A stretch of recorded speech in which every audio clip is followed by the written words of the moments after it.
Hi. Hi. Hi everyone. It's been a minute. And there's some reasons for that. I was gonna say good reasons. They're not great reasons. But we're back. So We're back.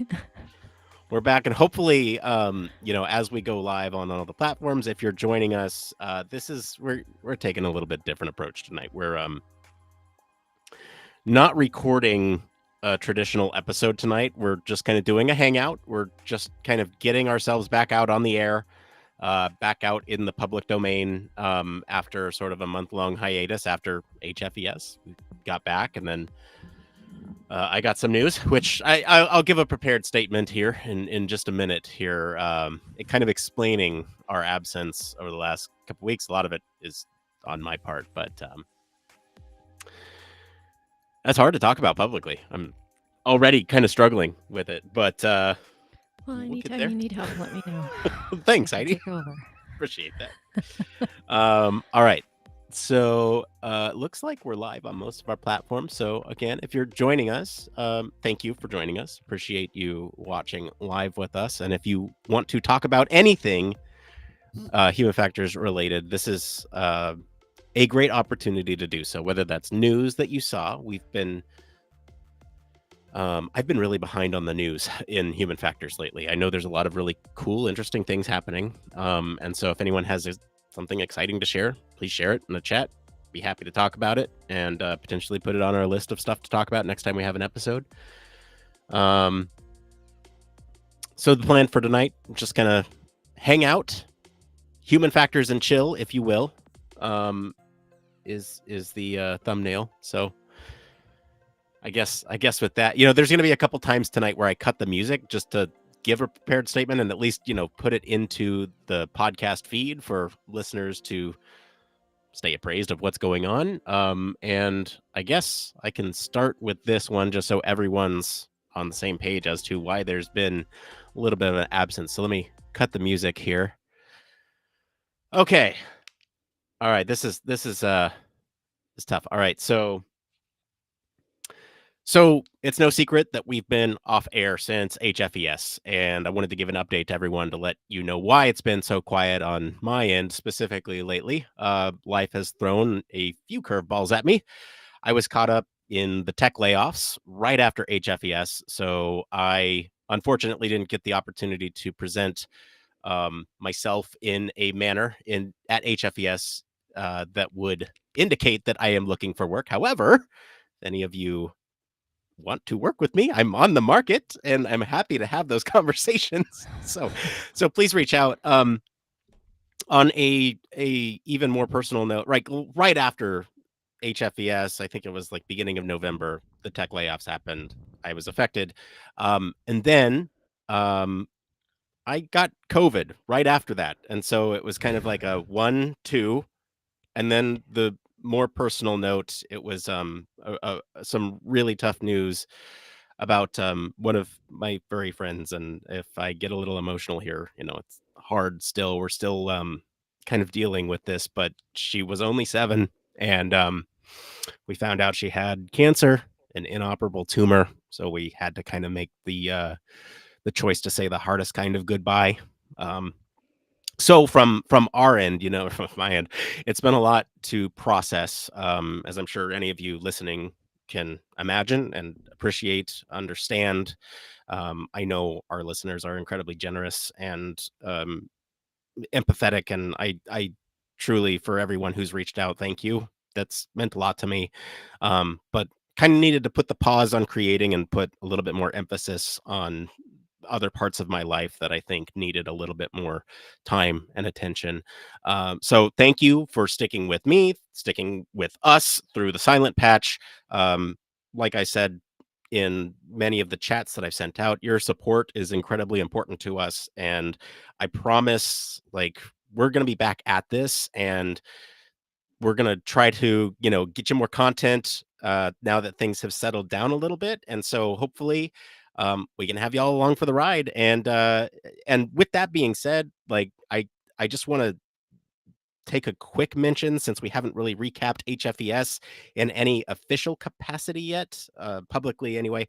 A lot of you stopped by the podcast booth while you were there and let us know your stories about how the podcast has affected your life. I know some of you stopped by and said, "You're in my ears every weekend when I'm doing landscaping." And when I'm on runs or, help me through a tough time when I didn't quite know what to do professionally. And I just want to say all those stories are the reason why I keep doing this. And the reason why I try to get to the microphone every week is because the community is just awesome. So thank you, everyone who stopped by. And just on a personal note, hope that everyone listening to this message right now is well and is treating yourself with kindness and respect, the way that you should treat yourself with kindness and respect. So, I mean, that's kind of my prepared statement. So let's turn on the music again because that kind of brought the mood down. we're back with more happy music. Maybe there we go. All right, it's back. So that was it. That's why we've been gone. Well, let's just also say that not everything needs to be happy. No, Like, no. life happens, and there is no need to put on masks. We put on enough masks all the time. Especially you and I. So,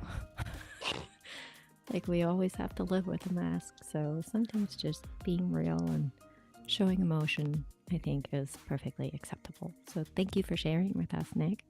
We really appreciate it. Yeah, well, like I said, it's been a tough time, and Mask is half up right now, in terms of putting on that persona, the voice, The right? voice. The podcast voice. I am struggling. I feel like I'm over. I'm too loud in the mic. So I'm No, you're coming through fine. whisper. You're coming through fine. Okay. I feel like I'm whispering because I don't want to yell at people. You're not yelling at me. It's all Yeah. good. Oops, something went wrong. Try reloading the page. Oh, you've got to be kidding. Oh boy, you're already getting those, huh? Well, it went away. So can we just choose to ignore it? Yeah, I'm fine with ignoring it if you are.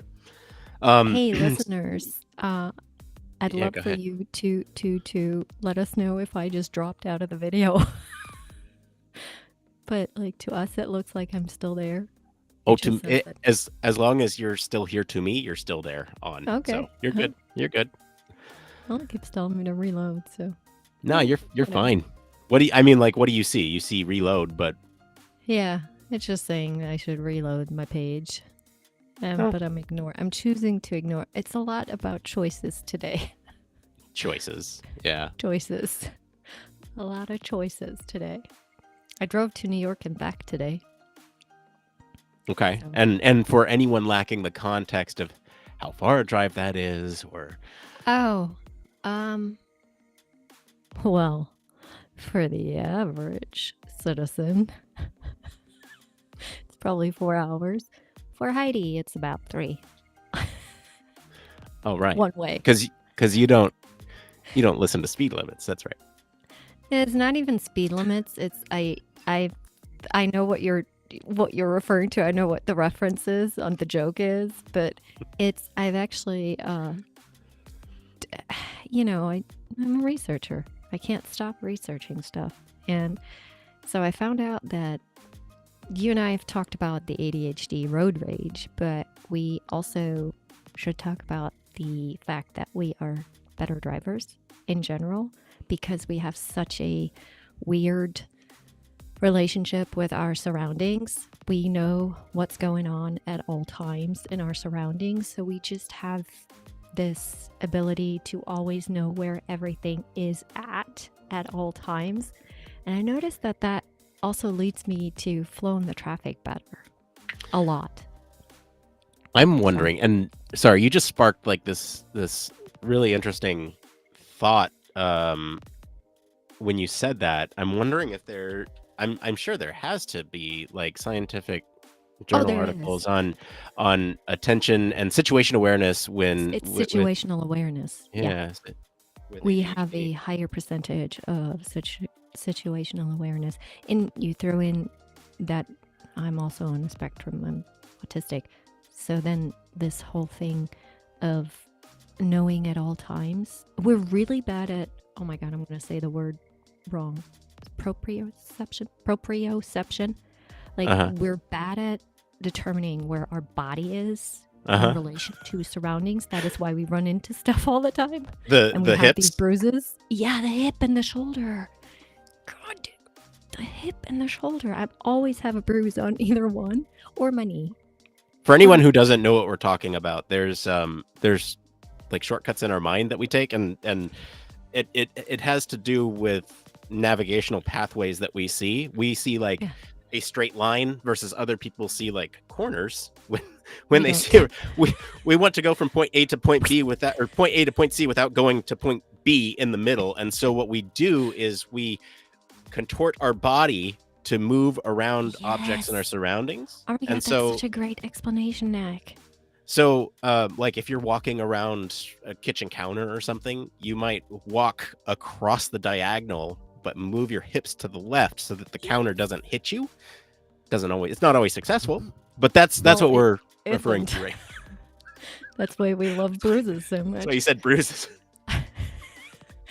I mean, I always have one that I have no clue where it came from. No clue. Absolutely. Because here's the kicker, people, ADHD and memory also not very great. So I will not remember that I ran into the door yesterday until if somebody saw it, then yes, they can point it out to me, but if you're alone, nope. I have no clue. It's lovely too. And we also are so such risk takers. Like we are not risk averse. So I was hammering out the staircase covering of my staircase. I have a lot of house repairs going on, and I was pulling it down, and I'm 5'2". And I'm not gonna reveal my weight because I don't want to spark any body image issues conversations. Not my thing today. That's not what But we're here for. nope, we're not here for that. But because of that, I use my body weight for a lot, right? So I just basically gripped on and just hung myself off of it, hoping that my weight would be enough to bring it down. It wasn't. Um, so I put a little like wrench. What are those called when you? It's not a wrench. Crowbar. Yeah.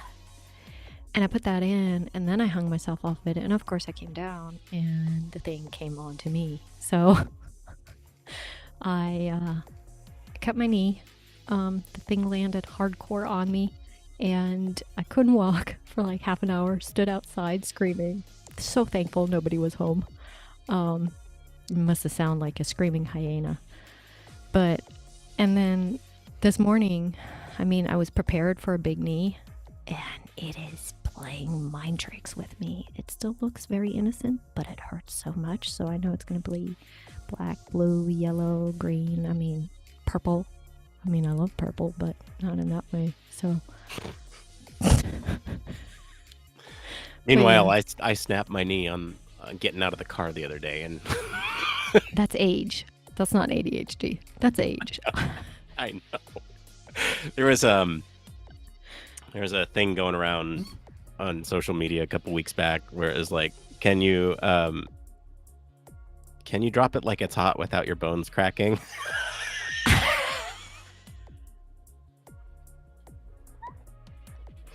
Can you get low without your bones cracking? We had a family friend visiting at the time, and none of us could do it. I don't think I could. I wish I could say I wish I had more faith in it, but I don't think so. I really think my knees would crack. At least my knees, at a minimum. Yeah, it was for me. It was my ankles. Yeah, my ankle and my hip. Oh God, are we that old? I'm not. I'm gonna live in denial. let's throw it to chat. If you can If you could drop it low without popping anything, let us know in the chat. A weird question. So, what people can see on the stream, is it the picture next to you or is it the picture in the left-hand corner? It is the picture in the very center. In the center, right? Like the one I'm pointing at right now? I don't know what you're pointing at, but it's the one Well, you see with my finger pointing directly at myself. yeah, but again, I don't know which self you're pointing at. There's Well- two of you. Well, this one is the one on the side Uh-huh. that says you're in the show. Uh-huh. That says Heidi at top. And this one is the one that has my name underneath and has my handle, my social handle. Yeah, Is that's that the the one one everyone can see. that Yep. the people see? Okay, Yeah. good. Because in the other one, you can see my shoe collection. I don't need. Oh, do you want me to to be- do you want me to take me away for a second so everyone can see your shoe No, collection? Oh, okay. no, we don't need that. We don't need to reveal certain addictions. It's okay. Well, here, I'll take you away for just a second because I have a thing that is off camera too that here, you can see it right over here. I still do. There's a panel that's a gray panel that's kind of the same as this, and I used to put it up every week when we used to do the show in widescreen format. I won't do it so that your widescreen doesn't show up, but I used to have it come down for the widescreen format, and I don't do that anymore. But so as long as we're airing out all the skeletons here in this closet. And there we go again. There's the knee. No, that was the elbow. Oh. All right. Funny bone. But I mean that not to lose our listeners here because we are just chatting like but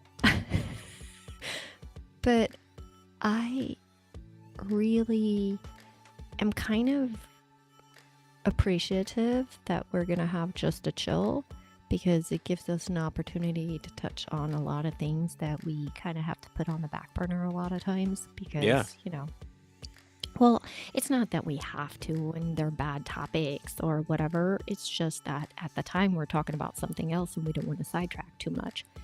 But it's very interesting how, I mean, the fact alone that you, I, and Barry all have it.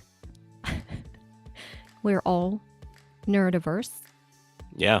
And that's why we jive so well. I once read that neurodiverse people flock to each other. They don't even know why, but they flock to each other. And it's because we have an instant understanding of each other and we have just such a high... I think we just have... I mean, this is scientifically proven. I mean, this is all stuff... When we talk about this stuff, we speak about it casually, but this is all stuff that we've read up on and we've experienced, or our therapists or our doctors have told us, or we found out, or speaking with each other, we noticed things, you know. And it's so interesting. We have such a high empathy for being different that we do flock to people who just stand out. We don't know why at the moment, but you get closer with them and all of a sudden it gets revealed what's going on. And it's just very interesting for me to see how, if I really boiled it down, I think 90% of all people in my life are neurodiverse. There's only a subset who isn't. And that's the most interesting thing for me sometimes, to realize that we feel so comfortable in our surroundings because we choose comfortable surroundings. And when we're not in those and we're not around people that do have the empathy for it, we struggle a lot more, which is why we struggle in the neurotypical world so much, I think. I think the understanding comes from a slightly privileged perspective where I absolutely agree. Like there's this unspoken flocking or sort of camaraderie, that you experience with another person that is not neurotypical. And the privilege I'm talking about here comes from a place of understanding and knowing, right? Before I had any idea what was going on with myself. Um, I didn't have enough empathy for myself, and And just I kind still of don't. assumed everyone struggled through those same things. I'm learning a lot more empathy, I'm learning too. but Thank you. I feel like when somebody explains that to me now, it is a it is coming from a place um, where I am privileged with that knowledge of knowing Yeah. what exactly that means. Was And it like a da moment for you? yeah, I Like, mean of it's course. yeah, it's in a lot of ways it answers a question that What? set me off in the direction of psychology like Uh way huh. long ago, right? Uh huh. Question is, why did that person do that thing? And what was going on in their Yeah. brain that made them make that poor decision? Um, Yeah. and and this is one of many answers, right? And it explains so much about decision making for some Yeah. people, and less for others. But I think having that piece of knowledge is It's so life altering. can be. It's transformative for me. It was so transformative. I still, this year, 2023 is going to go down as one of the, how should I put this? Most challenging, most difficult, most emotional, yet most beautiful, blossoming, revealing, transforming, a new beginning in life almost, I feel like. So I actually Bookend. found, huh? Could you Bookend? summarize? Yeah, could you summarize that by a bookend? It's It's like almost like a chapter ending and a new new book beginning. beginning. Yeah. Yeah. It- but I don't like the complete new beginning part, like saying that it's complete new beginning, because a lot of stuff that I've been learning over the years is just a continuation of progression, like evolving from it, learning from it and applying it and trying it out. And I gotta admit, like, I tried out a lot of new things this year and it didn't work out. But I learned from them. And I think a couple of years ago, I found out about the ADHD and it helped a lot. It just, I also have PTSD, and there's a lot of similarities in it, and I wasn't aware of that. And because of Mm-hmm. that, I focused too much on, there we go, hyper focus. But I focused too much on the ADHD and I lost the relation to trauma. And trauma response is actually very similar to ADHD in a lot of ways. So for me, it was a very murky and blurry area. Like I couldn't really understand why.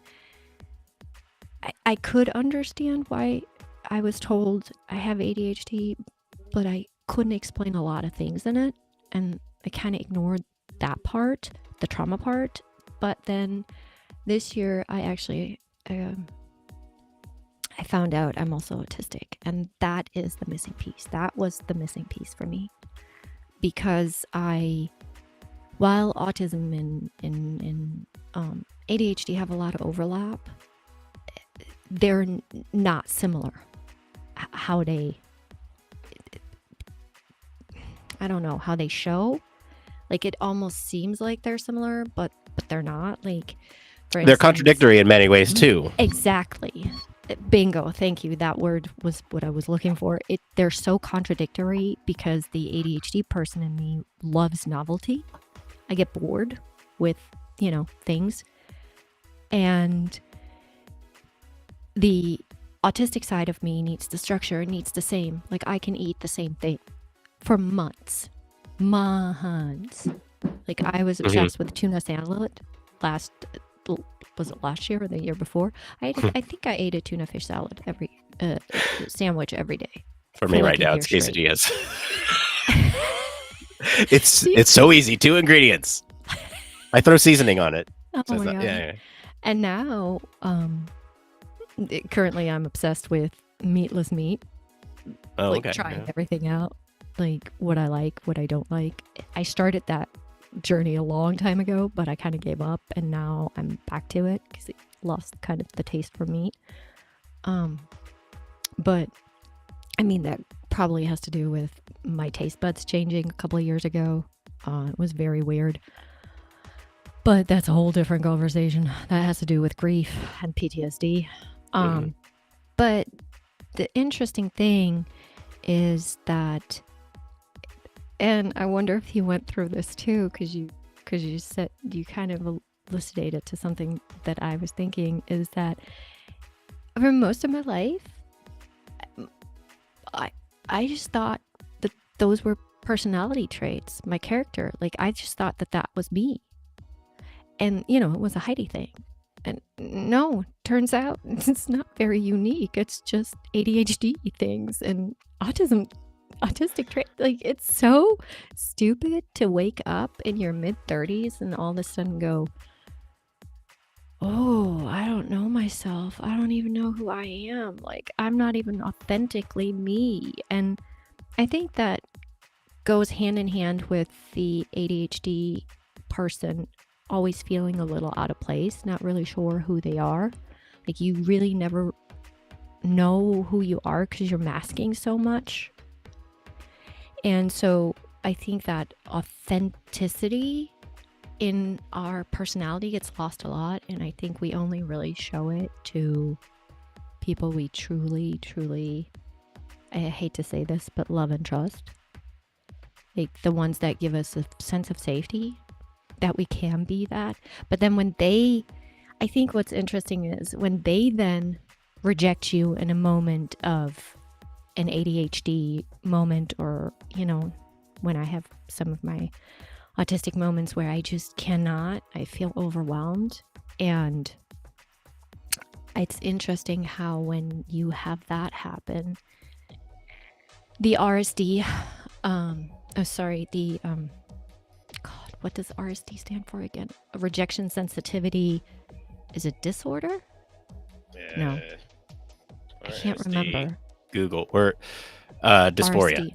Dysphoria. Thank you. Rejection sensitivity. Dysphoria. Yes. And for everybody who doesn't really know much about that, so people with ADHD and autistic people have a higher sense of rejection dysphoria. So the best example I can bring for that, because it's so mild, is even us not hearing back from somebody in a time that is usually their time span, let's say a text, right? And Sorry. You're in a conversation. I feel guilty for this one, but it's also not my fault. It's my phone. I don't know what's going on. Oh, with you, I'm used to it. Why do you think I reach out to you on 6 different platforms? Yeah. Because I'm never sure which one you're getting. Either your LinkedIn is down, or your phone is hating me again, or it's fine. You and I are fine on this. Okay, great. But I am just saying it's an example to give, because to most people it's nothing. And to us, it can feel like the world is ending. Like we're being punished for saying something wrong. Like we said something to annoy you, or that you didn't like, or, whatever. And now we fear that you hate us and you never want to speak to us again. Because and it sounds absolutely ridiculous. Even now, me saying it, not in the moment, sounds ridiculous. But when you trace it back to its root cause, then it completely makes sense, because it is the part in us that has been rejected throughout life by everybody for being ourselves. Like when we are ourselves, we get rejected. We're either too much, we're this, we're that, we're not enough, we're lazy, we're too direct. Oh my God. How many times have I been told in my life that I'm too brash, too harsh, too direct, whatever? And it's the autistic person in me just not being able to beat around the bush. I don't know how to make things sound digestible. Like if I want to tell you a fact, or an observation, I'm just gonna tell you that. Like, why do I have to put it in words for you to I don't know. Why are you getting hurt by that? By an observation? Like, that's so my autistic brain just doesn't, and not every autistic person is the same. Let me also be very clear. Every autistic person is different, just like every ADHDer is different. For some things work, and for some things don't work, like You might it's say not. it depends. It depends. It depends. But the interesting. Did you put up the No, ads again? there's nothing. No, just keep looking off the screen. I'm gonna look at the screen now. Did you turn but on your AI eyes? No, I think you did. no, I didn't. I think Look you at did. me. Look over here. If I turn on my AI eyes, they'd be like this the whole time. But it's just interesting, and to speak to in the beginning you said something about observing people, right? Like, just having an interest in that. So Yeah. what was it? A couple of weeks ago, my therapist goes, so did you know? Because the autism really was, I don't know. I don't know why I struggled so much to understand it, but it's the autistic person in me. But I couldn't understand why I didn't have a thing like most, how they portray it in the movies, how they show, what we have. And she goes, Heidi, you're a behavioral researcher. People is your obsession. And I go, wait, what? Yes. People, observing people and their behaviors can also be your thing. It doesn't have to be like they show in the movies, trains or numbers or this or that. It can be people. And you hit the nail on the head when you became a behavioral researcher. And I was like, damn it, why is she always right? Why is she always right?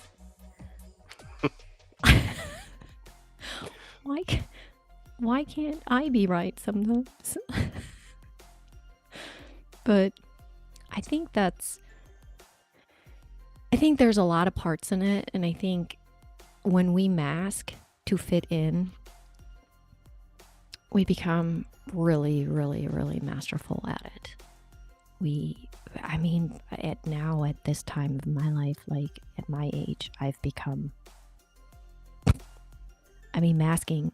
I think I said that on my Safe and Effective podcast episode about failure. I think I said it actually there. Masking is easy for me. Not masking is actually now a challenge. Like, it used to be the other way around, and now I've become so good at it that masking actually is way easier than not masking. Like, being myself is a lot more difficult. Yeah, there's this concept of like natural versus habitual states. Tell me more. Yeah. And it's like if you think about your natural voice. This is my natural voice. Right, but I mean, like, you think it is. No, our natural voice is what we had when we were like 2 or 3 years old, and didn't interpret every piece of feedback that we got about the way that we speak, the way that we talk, the way that we communicate with other people. And I had a cute voice then. there's this thing where even now I'm filtering the way that I'm speaking to you because I'm thinking before I speak. I'm choosing my words. It's not my natural voice. It's my habitual voice. It is the voice in which I have chosen to present on my behalf. And so to get back to your natural voice, the voice where you can be a little bit silly with it, or I've been slowly trying to work towards that point, over the years in sort of a public setting with the podcast. I'm silly on the podcast. I goof around a little bit. And that is my true character. I think anyone who stopped by the booth at HFES knows I can be kind of a goofball in these settings. You? Yeah, I mean, and anyone who stopped by probably saw that. But but at the beginning, it was a very different experience. It was like Yeah. oh, I must present myself in this way to be taken seriously. And God. and that changed over time. And it's so the natural versus habitual. What the Yeah. mask that you're talking about is the habitual, right? Not natural. Got it. So you are slipping into that habitual state of putting the mask on and existing around other people. Do you think it's like the muscle memory thing? Yeah, absolutely. Like how we drive cars, like Hmm. we don't have to think about it. We just do it. And the habitual Absolutely, masking yeah. becomes Everything more natural than being natural. Yeah, everything that happens over time is a result of direct feedback from other people. So, if you didn't put on a mask and said something to somebody and they commented on that thing, you took that feedback, interpreted it, and RSD. built it into your mask, and RSD built it alert. into your habitual behavior that you exhibit around other people. And so, yeah, it's absolutely something that is molded and defined over time, and that is why some of those things become easier over time to live in the habitual state versus the natural state, is because you've learned what is perhaps more effective when communicating with other people. It's just, I mean, it's just so fascinating to me. Every day I learn something about myself, and every day I try something new. And on most days, I feel like I fail. And which is such, I mean, pun. Come on. I just did an episode on failure. Can I share this story? Because I think this is. Can I share the story about how that episode was edited and published? Can I share that? Is that Oh, okay if I share that? it's very embarrassing, but yeah. I think Well, I've mastered I don't like no, that word, but I I think I'm promise I will. confident enough. I think I'm confident enough for you to tell it because I know you're going to be kind towards me. I I will be kind because Yes. it was a great episode, and if you But haven't you learned listened, something about me. I did. Yeah. And that is, I learned this early on when we were collaborating on early safe and effective stuff of like how to communicate effectively and like when to um like we were still basically learning our own routines for things and how to best communicate with each other. I think like we're gelling now, like we're great. But We're in the early gelling. days, there were a few things where I was definitely experiencing the RSD when you're like, no, wait, stop. I need to think about this. And I'm like, oh, right, shoot. Oh man. Oh, I totally interrupted her. She's doing this thought. And like, as this episode, by the way, if you haven't listened to the episode, it's, what is it? 5 on failure. It's the last one. It's the most recent one in the feed. Go listen to the episode Safe and Effective on failure. Um, It's a and great episode. Christy was a great guest. So it's Christy is not great. just Yeah. me sitting on a soapbox, you know. Yeah, It's if any longtime listeners know Christy's been on this show before. Christy's a great person, and it was a great conversation. And so, as that episode was coming together, I found it interesting, Heidi, that there was the message that you wanted to present in that episode was that failure is an okay thing yes. to experience, to work through. And Then my own failure got me. but it comes back to that question, what is failure? Because I feel that your passion for the topic drove you to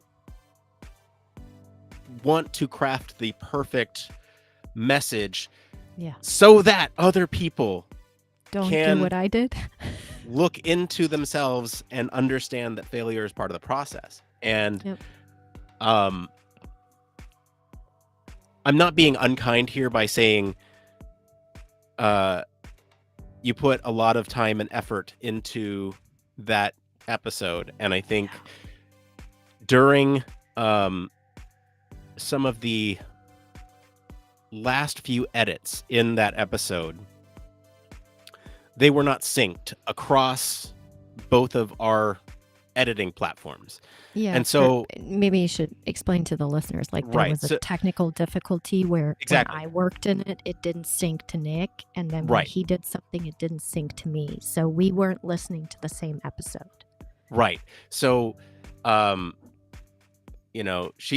Heidi told me it was ready. I said, okay, great. So I took the episode, I published it. Heidi comes back a couple minutes later and says, "What is going on? This is not the episode that we had crafted to put out." And I go, "What? This is what I saw on my end." And so there was this technical difficulty that was kind of this breakdown. So in itself, that episode is a result of a failure of process, right? We didn't have a process established, but we caught it quick enough to still make sure that it hit the most ears with the correct version, the version that Heidi spent so much time and effort crafting that message to be inspirational. So all I'm saying with that is that it's a funny story because we experienced failure in itself with that episode. Yes. And RSD. Yeah, and there were Lost my crap. There were some stresses with that whole process, right? And I think now we've got lessons learned from that process, and it was something that we needed to go through, I think. But it's just, I think it's also interesting that what you're saying, like, is so right on the money, but it's also like, let's throw the neurodiversity in there, right? Like, I was so wrapped up in making sure that, like, I always want to make sure my guests feel safe with me, that I put them in the light that they see themselves in, like they're presented in the most favorable way. And that doesn't mean that they're not to begin with. It just means when you speak casually, you sound very different than when you craft.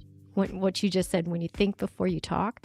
But sometimes in a conversation where both are very passionate about the topic, you can veer off and it can start to sound a little too casual, and you go off tangent and you mention insider things that the listener would never understand and feels like left out, and then it becomes boring or uninteresting, or you're like, there's a lot that goes into this stuff. And so live shows, you go in with a completely different mindset. Like when you and I talk on your podcast and we do this live show, I approach it so differently. I craft the message in my head beforehand, and I make sure that I put a filter on and don't say any bad words, and and that I don't say like a million times and write a million times and and I really try.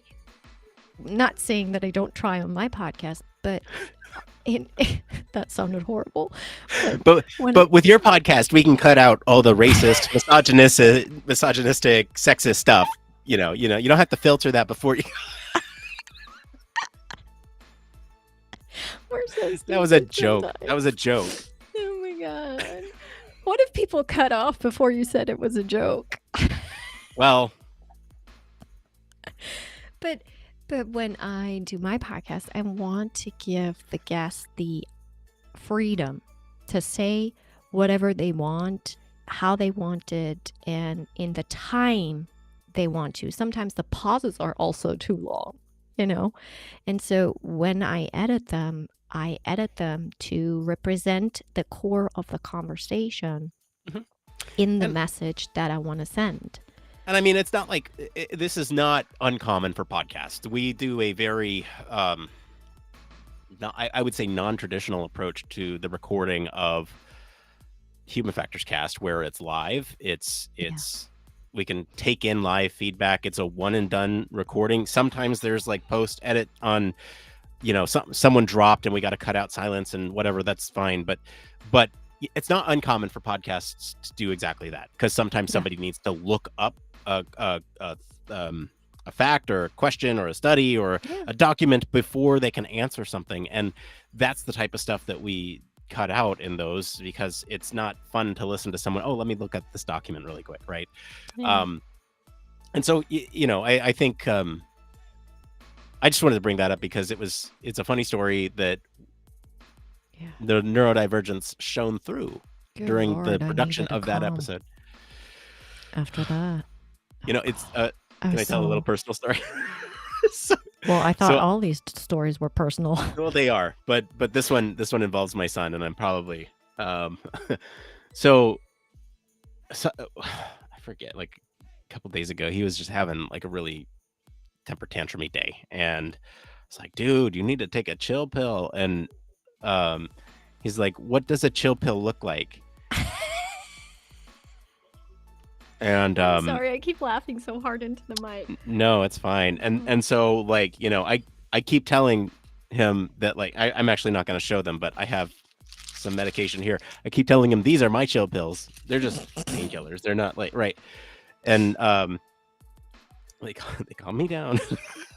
Really, they just make Mine looked my up. knee hurt less.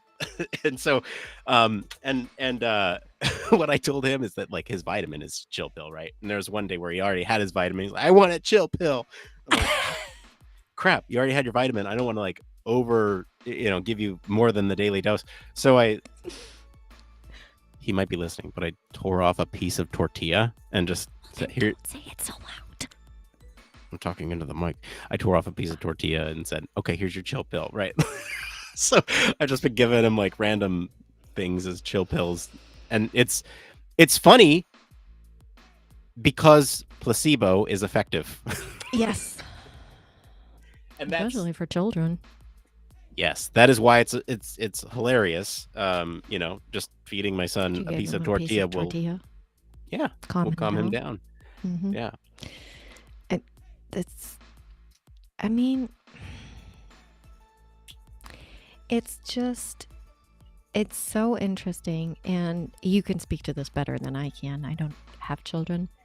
But I bet being faced with temper tantrums like that when you yourself struggle with them due to ADHD is probably, I don't know, I do wonder if it's like a real life lesson, like, because they actually say, well, it's been shown that ADHD moms are very overwhelmed because they get overwhelmed with it, right? In general, but moms in general have a lot of overwhelm taking care of children. And because there's little empathy for moms in this world. And please don't. Oh my God, I don't want to hear about dad's this and dad's that. I can only speak from my perspective as a woman. So Nick can add the other part. But I think it's interesting because what your superpower actually is with ADHD is that we can literally think about a task for 12 hours and feel overwhelmed with it and suffer from task paralysis and can't get ourselves to do it, even though we know it only takes a minute. But when it is for your child, it's not an issue. Like you can do it. Sometimes. Like the overwhelming comes from the constant asks. Yes. Right? So it's not like getting somebody's water one time is too much, or applying a Band-Aid to an owie is not too much to ask. It's when it happens 60 million times, 7 times in the same day. Okay. Yeah, that's when it becomes to be overwhelming. And you're absolutely right. Moms do a lot, and just huge shout out to all the mommies. Yeah, because I mean, and I'm not trying to put dads down. Please, this is not what my point of this is. I'm just saying it takes so little for somebody to go, oh, what a great dad he is. Being present is that threshold for people in public. And for moms, you know how little it takes for somebody to say, what a horrible mom? What a bad mom? Yeah. Mm-hmm. It's so low. And I think that is just... it breaks my heart. It breaks my heart how society is moving towards hating women more and more and more. And I think, I don't know if hating women is the right word, but has so little empathy for women. And the way, I mean, as a woman myself, I I can tell hundreds, thousands of stories of discrimination and challenges in my career and um, the misogyny in general, the Mhm. patriarchy, and all that. Like, we could talk about that for hours because we have enough for that. As a woman at my age, you have enough stories to tell. I think what really is breaking my heart, though, is so I am, oh God, this is so personal, but I think it's very important to talk about this because a lot of women feel like I do, that we're alone with it. Um, I got hit with perimenopause really, really, really, really hard this year, and completely unexpected because we don't talk about it. Women don't know. I didn't even know it was a thing. I didn't know perimenopause was a thing. I thought it was just menopause. I thought you just, right around that time, you start getting hot flashes and feel uncomfortable and are a little bit irritated and get a few headaches, and that's it. No. It is. If I said it is the most debilitating thing I've ever experienced, it would still be an understatement. And I have PTSD and had a lot of trauma in my life, and this is, honest to God, this is one of the most difficult thing I've ever had to go through, and they say it can last 10 years or even longer. I mean, I'm really hoping that I'm shooting for the average here, 5 to 8, but I got 1 year down. But and it came about because of mismedicate. I don't know if I should say mismedication or doctors not talking and doctors not taking me serious. And the reason why I'm bringing it up in this context is we were talking about women and the empathy for women and the empathy for moms. And like I was saying, I have 1,000 stories to talk about patriarchy and misogyny and sexism and discrimination and all those things. But what I'm now discovering is another level of discrimination. I mean, the sheer vast amount of being told by medical professionals that it's all in my head is I don't get it anymore. I mean, you're too young. No, I'm not. Research has shown that women as early as you can be perimenopausal in your early 20s due to a medical condition, but it is not uncommon for early 30s for women to start showing symptoms, and mid 30s is actually average. 35 to 37 is actually average. And at my age, to be told I'm too young for it is just ridiculous. And I keep getting told that there's no point in testing my hormones and it's in my head, and you already suffer from anxiety. I don't actually. It's a side effect of ADHD. Mhm. But it was there was a boom moment this summer where I couldn't understand myself anymore, and it didn't make any sense. Like, I had gained so much self-awareness and done so much research on ADHD and how to cope and how to manage the emotional dysregulation that we go through a lot, and I had been doing so well, and then all of a sudden it was like somebody ripped the rug out under from me. I was reacting to things that I usually wouldn't, and it was very eye-opening because it was a lot physical too. Like, you feel so foreign in your body. And so why I brought up this story is because we were talking about neurodiversity, and what I now am learning is that the correlation between hormones and ADHD and autism in general with neurodiversity, hormones, it's the ultimate root cause. It's the driver. And so when you suffer from extreme perimenopausal symptoms like I am currently, it actually amps your ADHD or your whatever, neurodiversity. I don't know of all of them, but I know that ADHD is highly affected by it. And so my memory has been shot. And a lot of things are just completely out of whack. So it's almost like I'm relearning ADHD now, being hormonal Yeah. deficient. Like I'm relearning it all over again. And I'm relearning how to mask now with that added difficulty, yet trying to keep going what I was doing over the years, and that is trying to be more authentic, trying to be more vulnerable, trying to be more myself. And that's one of the reasons the failure podcast came to be, like learning how to accept failure in your life as a positive and try to keep that ambition of learning and progressing and evolving and growing with other people, growing relationships and not writing people off. I know that this society has become so, by the way, Nick, let's talk about this for a second. Lay it on us. I hate that we call it ghosting now. Like, when I was growing up, like, we just stopped talking to people. Like, it wasn't a word. And now... Are you saying that the act of attributing a word to it is now implying some intentionality behind it? Yes. Okay. I don't know. Anyway, it doesn't make it good. It's horrible.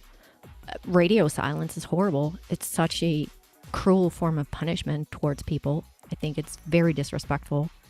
And I don't like how social media and the memes and all that say, like, you do you first, and if you know what, they would, if they wanted to, they would. No, as we're talking about this, I think I'm going to provide a suggestion that was given to me by a friend, and yes. I'm going to take this suggestion to heart. And so look for a message from me. I don't know if you're friends with me or something. I'm going to do this like on LinkedIn specifically with those types of contacts, but this could work for any type of friendship that has been, I don't know, severed or ghosted. But basically the thought here is at the end of every year, go and write an update on your life and send that message to everyone on your contacts list and just say something like, hey friend, as we're wrapping up 2023, I just wanted to share a few updates. Here's what's going on in my life. Whether we talked last week or whether we talked, 5 years ago, I just wanted to let you know what's going on and that I still think about you. This message is proof of that. And, here, keep me at the top of your mind. If you think of anything, would love to hear back from you. Right. And I'm going to do that as it relates to LinkedIn for professional contacts and all that stuff. But you could do that with any relationship in your life. Hey, as the end of the year, I like to reflect. I know we haven't chatted, but you can make it like a ritual every year to go through that process and provide that update to folks who maybe you haven't reached out to. So, you know what we used to call that? The annual family letter. Yeah. I used to get that in the Christmas cards. I used to... oh my God, this is so funny. I got engaged very young, and I fell in love with his family. I loved his mom. I think I loved his mom more than him. No, I did. Honestly, sorry if you're listening. I mean, I haven't spoken to you in 20 years, but I don't really care. But anyway, where I'm going with that is she used to send a letter, a family letter. And I was so jealous of that. I was like, what a cool way to update your people, your group, your the people you care about in your life. What a cool way, and so personal, and and I showed it to my mom, and she's like, she still sends you those letters? And I'm like, yeah, we have a relationship. And she was like, are you trying to tell me that you want to do this? And I'm like, yeah.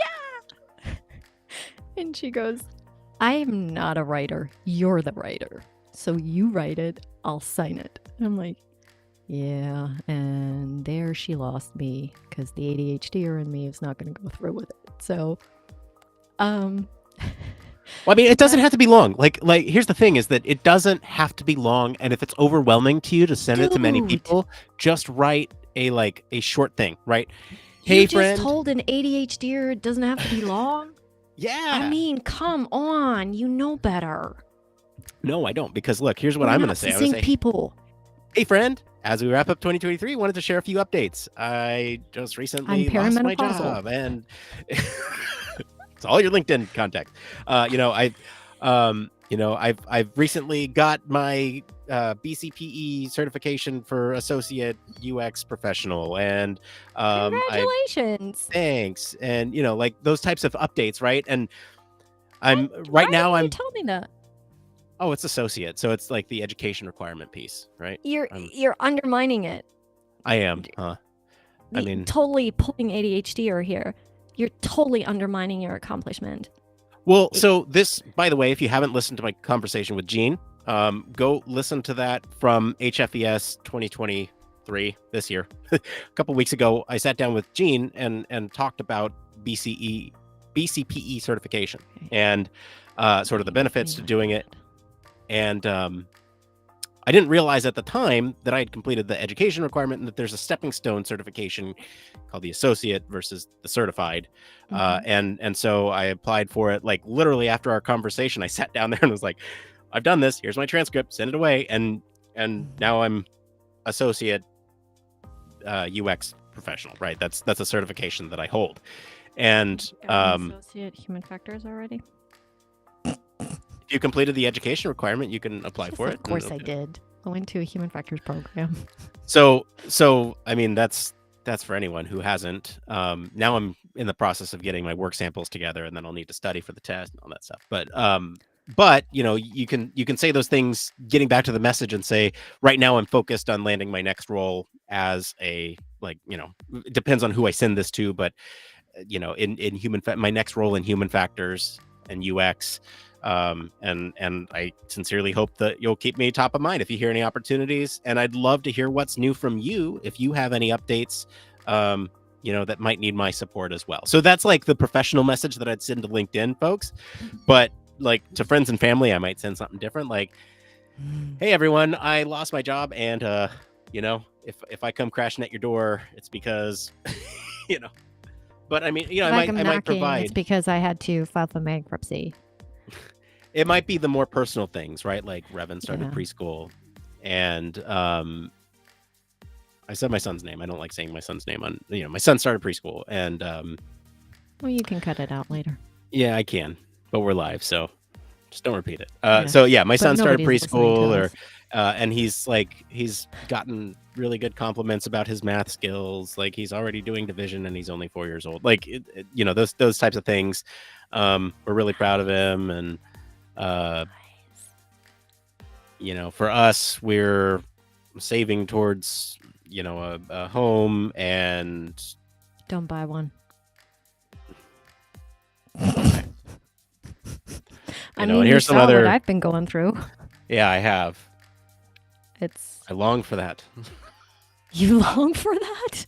Oh my God. Look, I just want to get through the day without hearing my upstairs neighbor drop things 27 times in an hour. Like, oh my he's God. up there just banging away on stuff. Like, you mentioned the mowers and the dogs, and I'd much rather take that than having stuff overhead. No, you won't. Like, I'm not even joking you. The loudest bangs that you've ever heard.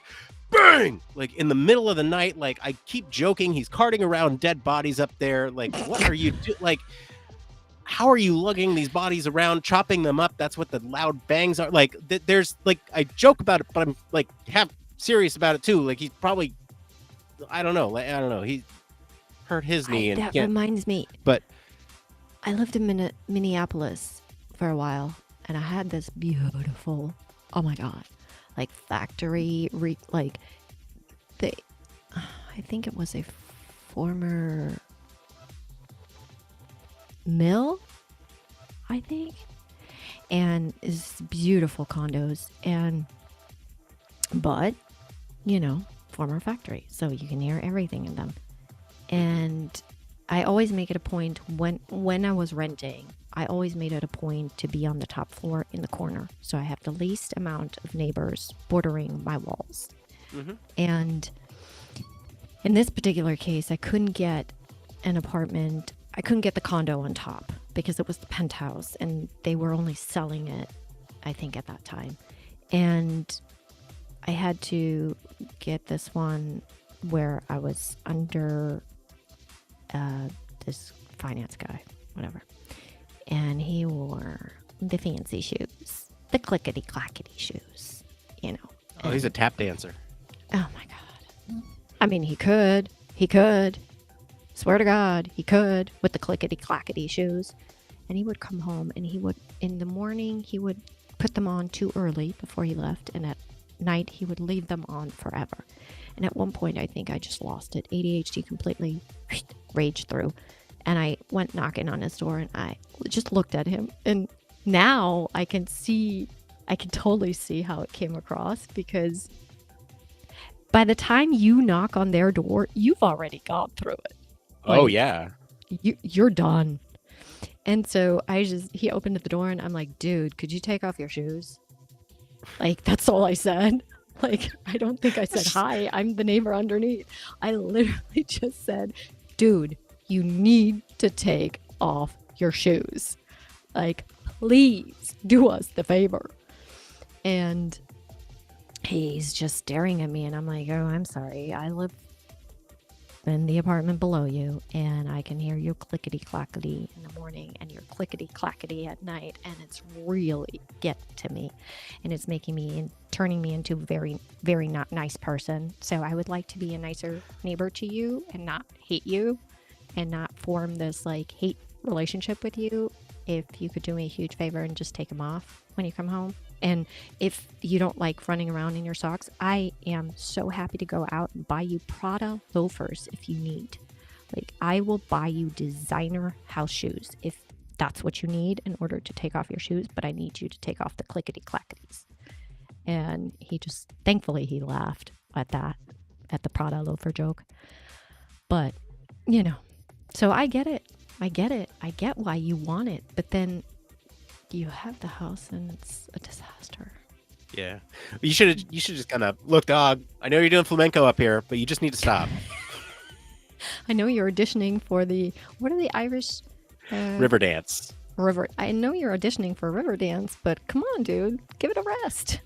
Yeah, no, my opening line was, dude, take off your shoes. Oh my God, I remember it so well. But I mean, that goes into social interaction with masking and ADHD and, autism and relationships. And I just, I don't know if you knew this.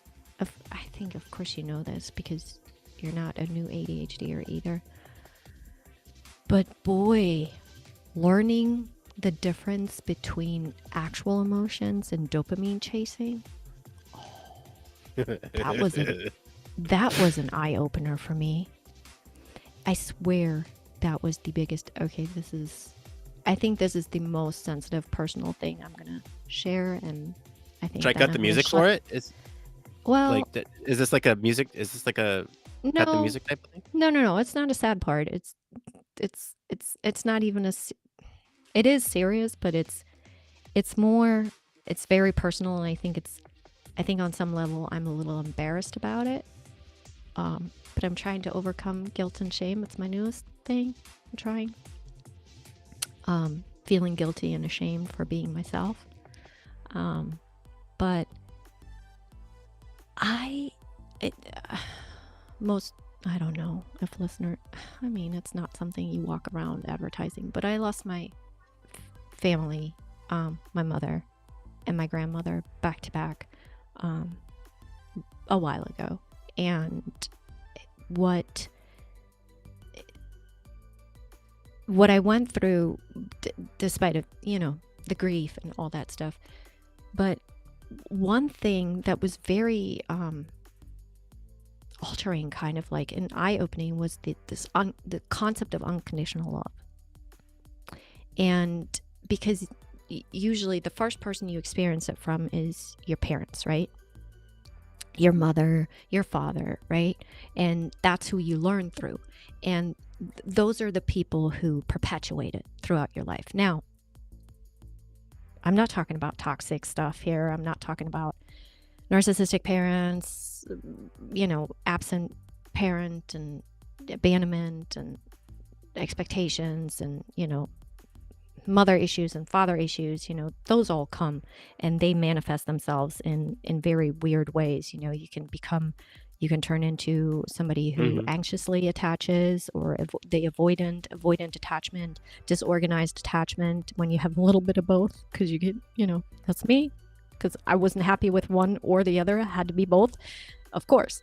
It's so Heidi.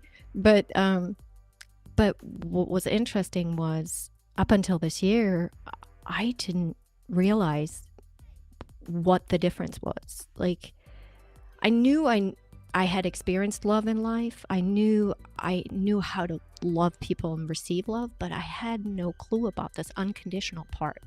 Because I think for a lot of ADHDers, because you experience so much rejection and negativity throughout your life, you have an automatic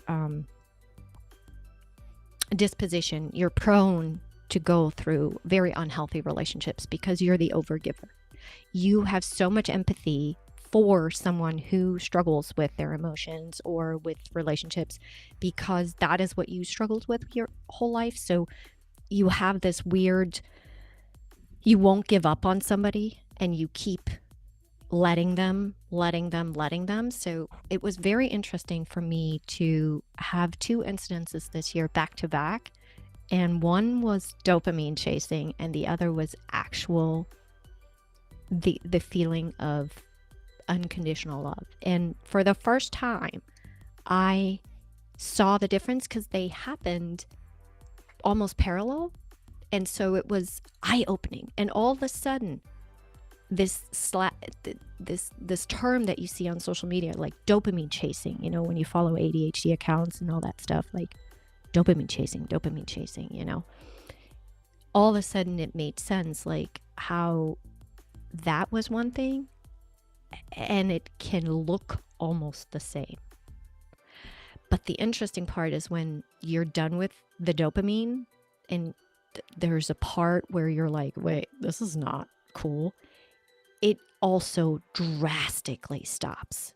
Like, you can be obsessed with something, someone, a game, or whatever it is, whether it's a person or a thing or a hobby or whatever activity, you can be obsessed with, and it can instantly stop. Your interest can instantly stop because you're done with the dopamine chasing. Like, it's not up your alley or something. I don't know how else to explain it. It's like you have a very quick onset of being obsessed with something, and then all of a sudden it can stop just as easily. But then with the unconditional part of it, I realized, I'm like, it's not stopping. Why? And that's when I realized what the difference was. And the only reason why I knew was because I had felt the same feeling years back, and I could draw a comparison. And it was so eye-opening to finally understand the concept of not just unconditional love, but dopamine chasing, what it really looks like. And that, for me, was a total game changer. Like, how we chase things and activities and people because of dopamine deficiency, Mhm.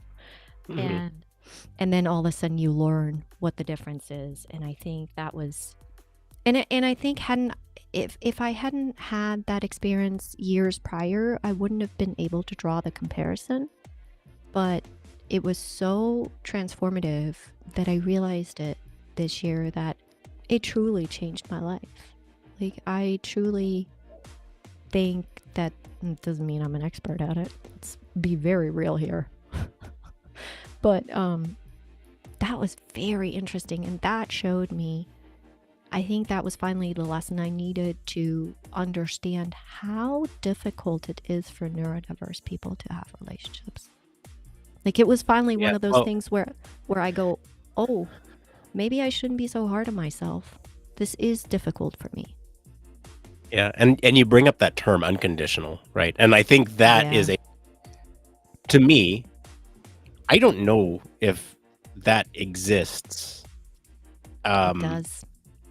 well, the only reason I say that is because these people that you love, is there anything that they could do that would be a condition for you not loving them? Nope. And that was the thing. Okay. That's what the lesson was. It was, I couldn't understand why the feeling continued despite of what happened. And that was the switch that kind of went over, and I'm like, oh, this isn't like, it doesn't matter what that person does. Like, it's almost like you can, you don't even Well, have to have a relationship with them in order to love. And that was like this separation of like, oh my god, that's not dopamine chasing anymore. That is like a feeling, it's never going to go away. no, I get that. It's there's just this, like, for me, there's a hang up in my mind about the semantics, right? Unconditional. There's no condition by which, right? Like, I think for me, having a very low threshold or high threshold, or however you want to look at it, right? Like, if my wife killed a person, I would It's funny that you need, went to murder, because that's my first thought that I had when you said no condition. I'm like, well, right, they right. killed That, I mean, because somebody. that's probably one of the most egregious things that anyone could do, is take the life of another human being. And so, if my wife killed a person, for example, I would need to know a couple things before I would decide whether or not that is Circumstances. circumstance, motive, all those things, before Mm-hmm. I decide whether or not that is a condition for which I choose to no longer love that person. If my son grows up to be a terrible person, I think I would still You're gonna love feel them like in failure. spite of that. I would feel like failure, but I would probably still love them in spite of that. And I feel like that is true. Like, there is no condition by which I would not love my Mm-hmm. son. But for a romantic partner, I think that there's a It's not different. just romantic. Well, no, romantic partners, or friendship, even parental relationships. If my parents killed somebody, I'd have a pretty hard time um, reconciling that in my mind too, right? Like, I think there's the term unconditional is I think just such a precious term to me, and I'm not saying Yeah. that, I just think But I in my also mind the threshold. think that a parent's love is also another level. I think that's another form of unconditional love. I think there's unconditional love, and then there's the love you have for your child. I think that's from what I've been told, it is very, very different. And as I observe it, and as I experienced it from my own mother, it's very different than unconditional love in general, I think. Now, of course, it is the same. It's just, I think the term in itself is very precious, yes, and I don't use it for a lot of things. There's Yeah, definitely not. And I reserve it for very, very special things and people and circumstances, and but up until this year, I didn't even know that I didn't know what it was. And so I think we grow up with this idea of it, and then something drastically happens and the love fades, right? And I think that's what you're speaking to. Is there really no condition that can break that? And right. when I experienced it in the form of like being able to draw comparisons, and then also with the big loss I had in my life, all of a sudden I was really able to see it. And I think that's so important for, I mean, to our listeners, they are getting a full blast of how ADHDers talk to each other tonight. I mean, we went from unconditional love Let's to talk murder. about this. The span of conversation topics here, which I have about 3 more that I want to get to, and this is also part of the Exactly. struggle. It's like holding these in my head, trying to find a good time to bring them up or weave them into conversation. Notes, like No. I points in have your them. I memos. have them, but I'm trying right now. I'm looking for the segues, not necessarily the Well, I'm why trying to don't you make this a drop in list. your chat and I'll give you a segue? All right, here we can work towards these. Let's see here. But Okay. I mean, to close that kind of like, it was very interesting for me to finally, because you get told, you're in therapy and you experience it throughout life. Relationships are very hard for you, and it doesn't have to be a romantic relationship. Oh, I went full blown in my Massachusetts accent there. Hard. But it's very hard, but it definitely, until you have that light bulb, for me it was the light bulb moment. I needed that light bulb moment to finally understand it, and I think that's oh,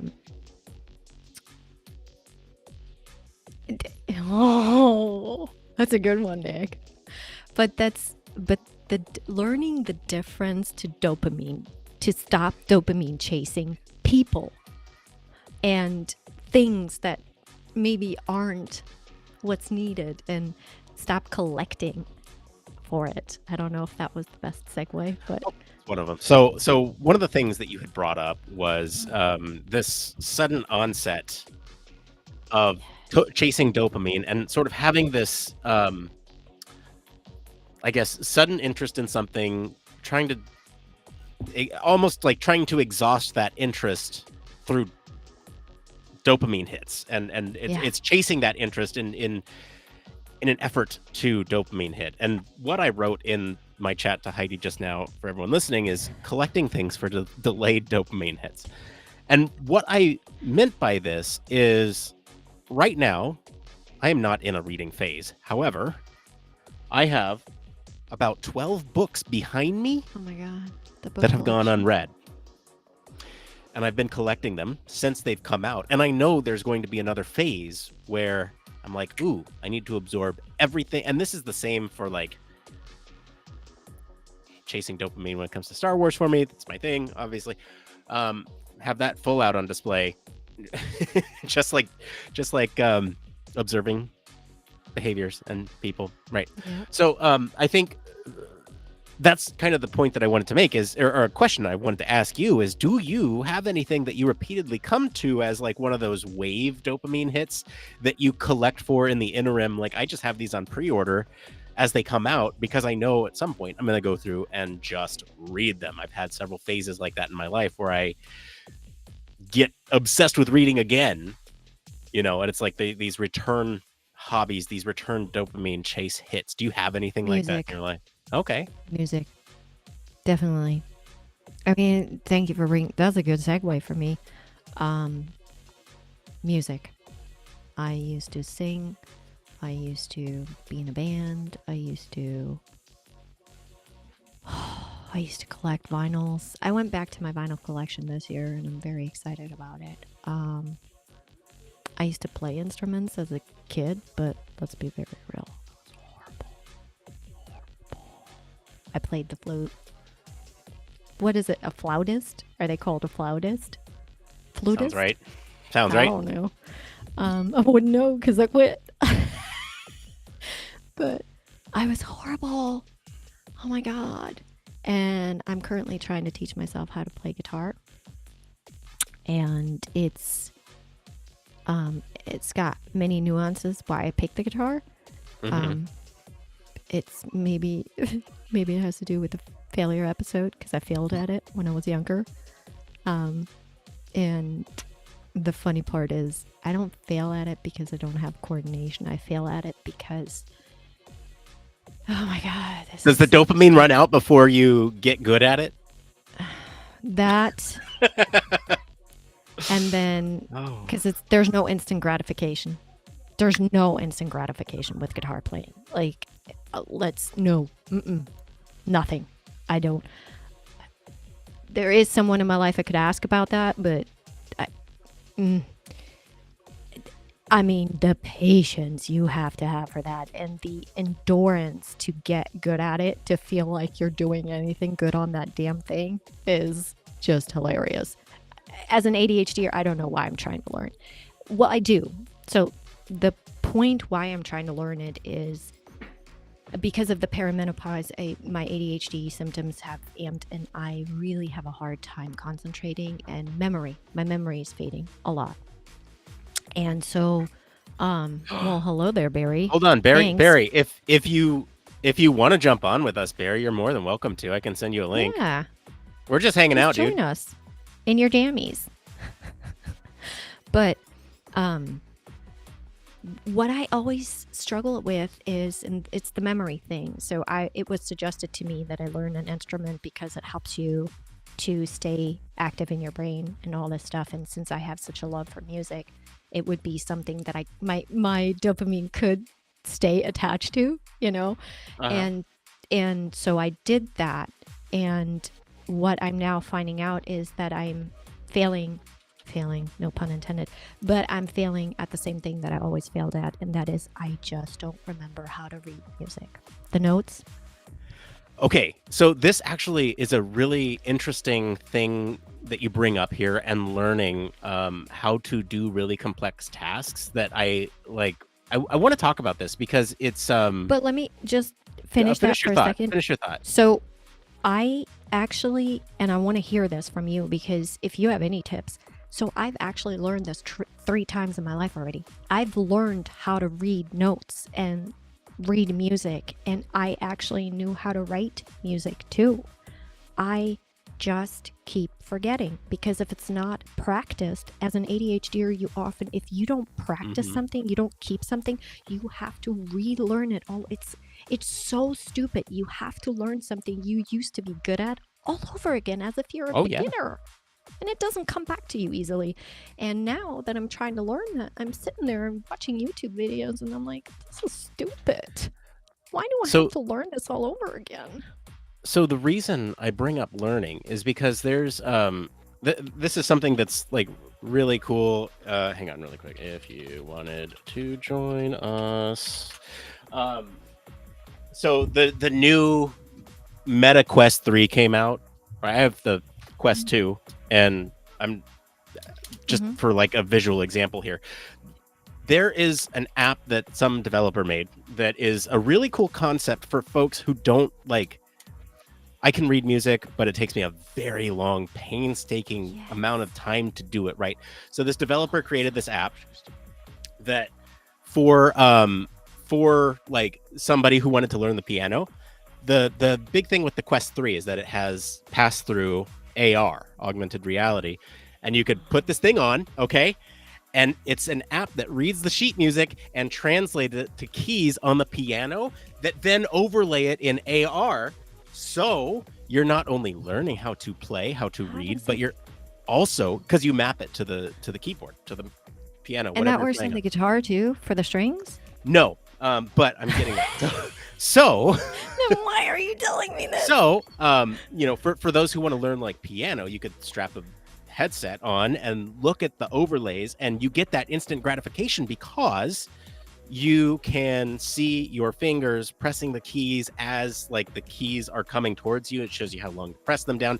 Very cool, and I'd recommend anyone go check it out. But what I'm saying here is that for guitar, yes, it's different because you do chords, but can you imagine if like there was some visual representation in a similar manner where you could look at when to strum and when to chord and how to chord on the neck and where to chord for a song that you like, and then you could just kind of visually learn it as it's coming towards you, and you try to match it with the beat, and you can at least try to get the finger positioning correct for something like that, right? So I'm just saying it's an idea that may exist in the future. Sounds like a great idea. The only thing that instantly popped in my head is my challenge with mirror. So the piano, it would put the AR on the piano, and the piano is in front of you. You don't have to reverse it in your head. The guitar, you would be looking at a picture. Right. Because you can't look down. Like, I don't know how you can look down at your guitar and look at the... I mean, if it has a way to put lights on the guitar string. That's what I'm saying, is that since it's augmented reality, you could project like even finger placement. You could even project finger placement onto where your fingers need to be for that chord. And if you wanted to just learn chords, you could like map a chord onto the neck of the guitar to where you match your fingers to the virtual fingers that are overlaying Yeah. that guitar. Yeah. And you could at least get the chords down, and then the timing would come later as, you could have some sort of like visual representation, almost like Guitar Hero, where you have different chords coming up and you Yeah. strum as they hit the guitar, with those things. And so I'm saying that might be a very interesting solution to this problem that you're presenting about how to learn music, because it's something that I've like, that alone is almost a killer app for me to want to buy the Quest 3 Yeah. to learn, to relearn my love of piano. I mean, I don't know how to buy a piano. I don't Keyboard. know how to get it into this house here. I feel like I'm not introducing anything expensive to this house anymore. But I went to Goodwill and got one for $35. oh, you suck. Like, And it's nothing I professional. could go to right? Goodwill and I wouldn't even find a great pair of pants. The fact that you find a piano there is just ridiculous. That's a keyboard, and it's nothing special, but it's, enough for me to practice on. But you know what's interesting about that? Because if I could overcome that, I bet I'd be good. I don't know if I'd be good at playing, but I tell you one thing I'd be good at. I would never forget a song again. Yeah, it's a skill. Because Hang on. our memory, long-term memory for details, autistic wise and ADHD wise, like you can't beat that. Like the detail in which we remember. Nah. Oops. Look at that. That's not Frank. Hang on. Nope, that's wrong too. Hold on. I got to find the right one. I think this is it. There we go. Hello. Wait, that's the Depends one. Hold on. Hey, Barry. Hello, team. How are you doing? Hey, good man. Aw. How are you? It's such a pleasure to see you. I'm very tired, if I'm brutally honest, so I won't be hanging around too long. Yes, I've had a full day of CIHF council meeting and chairing that, and then we've had a lovely dinner this evening, and generally just lots of HF chat. And it's Are now you 11:30. out? I'm not HF'd out, but there was a HF'd lot up. of talk. Yeah, well, yeah, HF'd no, I'm up. motivated and jazzed to do it. The camera quality of this laptop is appalling, isn't it? But Well, it makes you Alright. look very, very, very polished. okay, so I'll be using this camera more often then. Fair enough.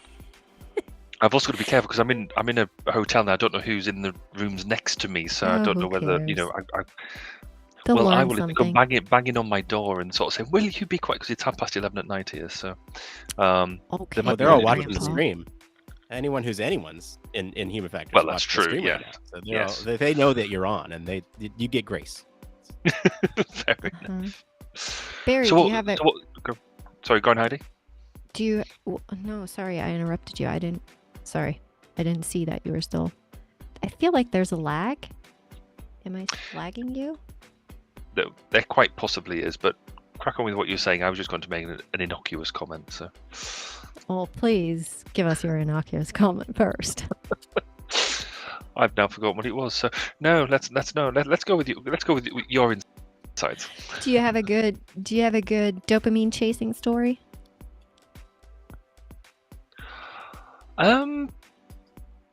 Is there any Not go-to one that that comes you go to mind. for instant gratification? Like, I go to music. I mean, I could buy 20 vinyls in one day, and I wouldn't even feel guilty about it. I gotta tell you. No, so I think my instant gratification comes from, well, I think probably just food, if I'm honest. Given that the size I am, I mean, I think that's We probably all an have obvious that. thing to say. But I mean, music's an interesting one for me because I love music when it's on, but I don't. You know, if I have to make a conscious effort to put it on, but when I put it on, I really like it. But I keep forgetting that I like it, if that makes sense. Me And it's just too. really weird. Oh my god. We're having a bonding moment. I keep forgetting that I'm effective working when listening to music. And I keep forgetting that I have hundreds of vinyls and a vinyl player and a record player and I have a remote control in my nightstand and I still forget it. Yeah, I've got Spotify subscriptions. We've got now all the stuff, so I have access to all the, quite frankly, 90s dance music that I need to lay my hands on. For me, it's Um, 80s. and I just had my Spotify Unwrapped, and everything just popped out with the same 5 things across every single genre. Because I might be a creature of habit in many ways. As much as I hate everything being nailed down, and I like complexity of things, there is still a level of I still have my things that I go back to all the time, and I hate changing things. It's complex. I mean, the sheer obsession I have with. If I mention my bands, people are just. Okay. Tears for Fears, Depeche Mode, Cut and Crew. What's the latest? Oh, Phil Collins. I bought this. I don't know what was happening that day. I bought all these like random, to me unknown, obviously to somebody who loves that genre. It's like would know everything, right? But all these 60s, 50s, 60s jazz and soul and slight R&B into the 70s, right? And I'm listening to it as if it was like dropped yesterday, like just with an obsession. And some of these vinyls that I have, like there's water stains on them. They're so old, they smell. You know how old records smell, and I'm just like as if it's the latest Taylor Swift album. I mean, literally, and just the way I listen to Tears for Fears is, you could think that they're the biggest band on the planet currently. Well, at the time, I was going to say at the time. Yeah. And then the slight obsession I have with bands from the 80s that no one knew, at like the 1 or 2 or 3 albums, and they're out. Oh, Do you guys good ones. You guys care to play a game? Oh, please. Can I bring up a Guessing game? music? No. This actually spawned a thing. So I got this game. For me, one of my more recent chases has been buying and purchasing board games. One of the games that I got recently is called You're Getting Old. And so the idea here is that you increase, in value if you have done the thing on the card, and you redeem yourself if you have done this presumably younger thing. And one of the presumably younger things, as we're talking about bands, and this is why I thought of it, apparently young people wear bands t-shirts that they've never heard of, unironically, as just a I know. What? Okay, This is so weird. My son. Y'all My can son talk does about it. My that. I'm gonna go 14-year-old grab the son- game. I'll be right back. You get the game. Your No, my son? son does this. He's 14 years old, and he's really into vinyl music. He's got his walls are littered with sort of 70s, 80s music genres, and all that sort of stuff. And I'm like, it's that. In fact, talking to some of the friends and stuff, we were talking about, because we like to do a theme party every year, sort of around Halloween, and we're like, oh, what sort of theme could we do next year? And they sort of turned and said, oh, we could do a 90s theme party. I'm like, you can't have a 90s theme party because that was like yesterday. It's got to go back in history. And it's like, oh, that wasn't yesterday, was it? That's oh dear. Right. And I was like, so what does 90s fashion look like? And it's not My for me. That's not closet. fashion. It's just what we were wearing. It's there. And but no, apparently that's a thing now. So I now feel very dated. All right, y'all ready for this? All right, I'm gonna Brandon, pull out a couple of these cards. So who's keeping score here? Just So- we were doing this properly. yeah, that's a good point. Maybe. Oh, God, do you remember the song Sledgehammer? Yes, I do, but don't sing it because I don't want to Yes. get You don't want to get it in your head. DMCA'd. It's an I don't want to get earworm, so- DMCA'd. I don't know. Damn it. Okay, this is going to be really embarrassing for us, but here's so this is the game. It's called You're Getting Old, okay? Uh-huh. And it's just a bunch of these Don't cards, need a game for that. I know. and on it, like I said, there is what I will do is I'll read the old at the top. There's something on the card, and then you redeem yourself by having the bottom thing, which is like young people stuff. So here's what I'll do. We'll just play a couple rounds for fun. You let me know if we want to keep going or not. The idea here is that with this is the scorecard. You would increment it all the way up till 10. Is that food on there? It's a game controller, a phone. What is it? There's wine. Oh, I'm done with wine. By the way, avocado toast is number 3, and then That's you gross. have what is that? No, it's great, A but fanny pack, a wine, cargo shorts. it's all the things that they're coming up with Such an again. Americanism. You basically age. These are as you age, you get to the minivan, and then you get to the white sneakers. So anyway, so here's what we'll do, just for the sake of this, is if we've done the old thing, we'll raise our hands, and then as I read the redeem, those who have not done the redeem or can answer it. Where'd Heidi go? No, I'm here. I just Okay. want to blow my nose, and I don't want to have to look cute Okay. while I'm doing it.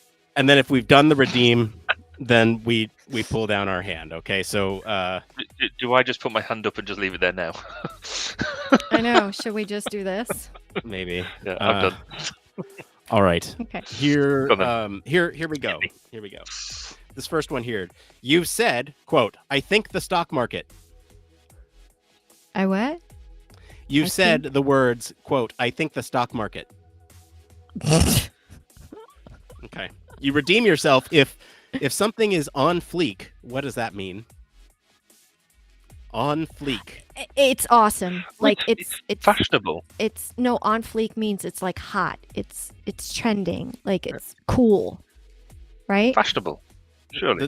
The problem here is that it doesn't give me an answer, so you have to like know what it actually is. So I don't know what it is. That sucks. I'm guessing. I think it's I was going to say. I think Heidi, you're closer. All right, yeah. all right. Next one here. Okay, I'm doing that now. Okay. I'm in. All right. Hands up. You've said, quote, "How do I make the text bigger?"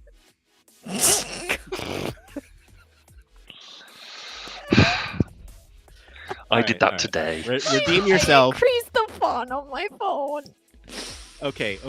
Redeem yourself if you call your significant other ugly, but not as an insult.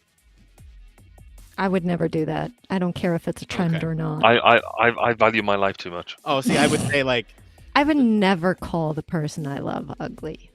well, I don't would, care I if would say that's in the a sense trend of like or not. ugly crying or something like that. So No, I'm giving myself the redeem on that's that one. just unkind language. I don't You care can if have. that's I'm in proud style. not to have that redeem. In fact, I'm going to ring my wife and tell her that I don't have that redeem, and I'm proud of it. All right. Yes, and Next you'll one. Here actually you go. get You bonus ready? points for that. Here we go. All right.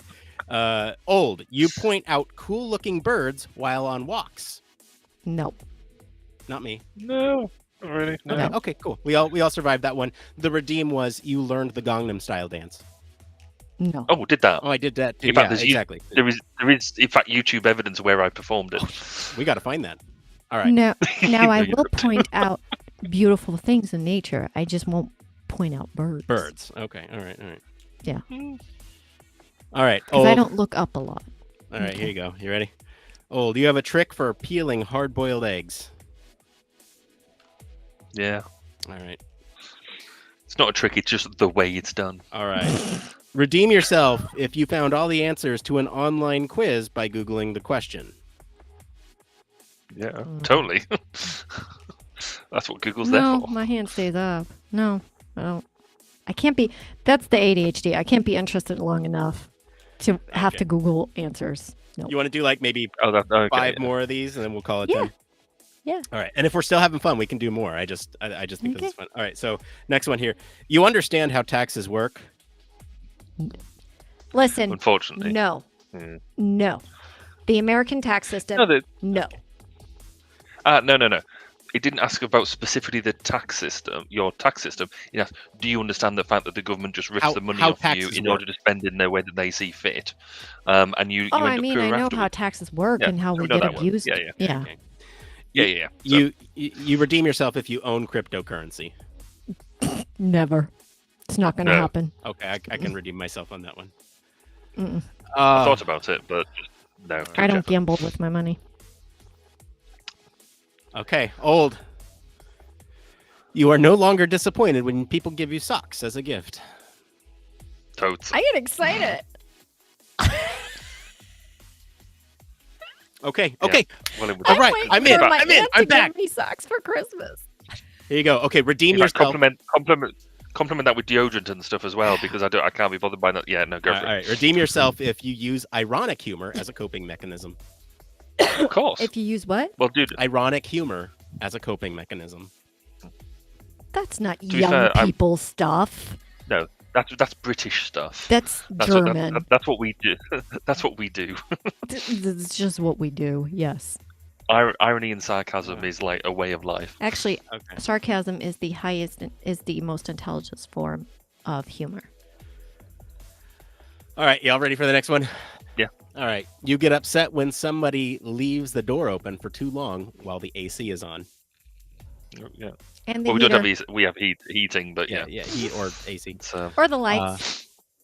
All right. And then redeem yourself if you preach about the importance of using paper straws while drinking out of a plastic cup. Nope. I'll keep mine up for that. I don't preach. I'd say bring back plastic straws, please. But anyway. Yeah. All right. So- Old. You've turned your head too quick and hurt your neck. Oh yeah, totes. On a daily basis. Oh, come on. Redeem yourself if you know what a Doja Cat is. Is that the singer? Oh, I think Oh, is it? Yeah, Okay, it's the I was gonna same. say, I think I've heard of it, but I've got no idea what sort of contact. Musical artist. All right. Old. You've woken up early on a Saturday to go to the farmer's market. Just woken up early most days, and that whole thing about where I get permission to have a lie-in, and I'm still awake by 6:30. And yeah, okay.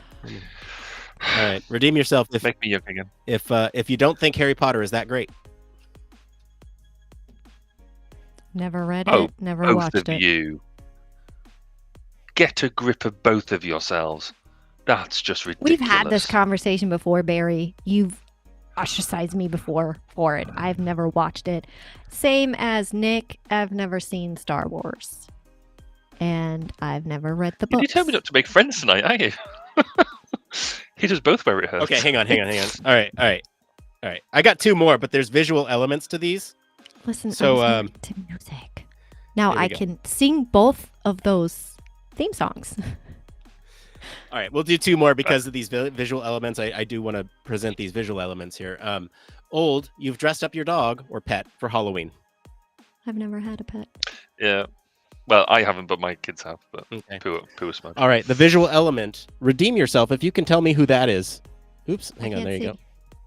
Peppa Oh Pig. yeah. No, I'm done with that. All Peppa right, Pig. good. We're all We can do redeemed. that. All right. Well, that's because we're old. We have small people around us. I was gonna Okay. say. You've said So, enforced learning. Tiny Raise- humans. raise your hand if you said it's only 6. It feels like 11. Yeah. Redeem yourself if you can tell me who that is. I know Barry knows. Oh, no clue. Oh wait, hang on. Sorry. No clue. That's really badly. What is? It's a man. Looks like a. Is that the Minecraft character? Steve from Yeah, Minecraft. you got it. Yeah. Nope. Sorry. I'm a bit of a Minecraft thing at the moment. No. It's the only game that I really play. No. I wouldn't know. I think I knew I was getting old when I came across bell bottoms at the store. And I go, wait. That was already a repeating trend when I was a teenager. And they're Sorry, that was my. picking it up again.